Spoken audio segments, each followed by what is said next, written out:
జై శ్రీమన్నారాయణ.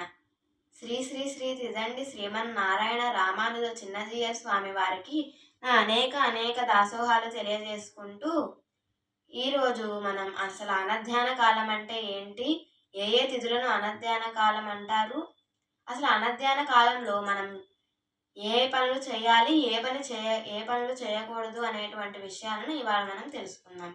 మొదటిగా అసలు అనధ్యాన కాలం అంటే ఏమిటి? శాస్త్రీయ గ్రంథాలను నేర్చుకోవడానికి పనికిరానటువంటి రోజులనే అనధ్యాన కాలం అని అంటారు. పాడ్యమి, పూర్ణిమ, అమావాస్య, చతుర్దశి, అష్టమి ఈ తిథులనే అనధ్యాన కాలం అని అంటారు.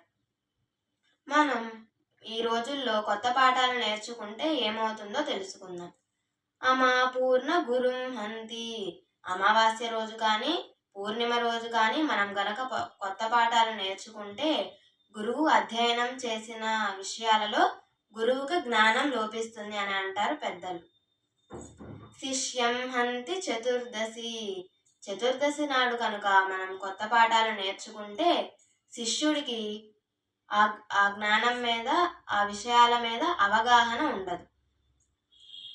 అష్టమి చ ఉభౌ హంతి, అష్టమి నాడు కనుక మనం కొత్త పాఠాలు నేర్చుకుంటే గురువుకి శిష్యులకి ఆ పాఠం, ఆ విషయాలు అసలు ఏమీ ఉపయోగపడవు.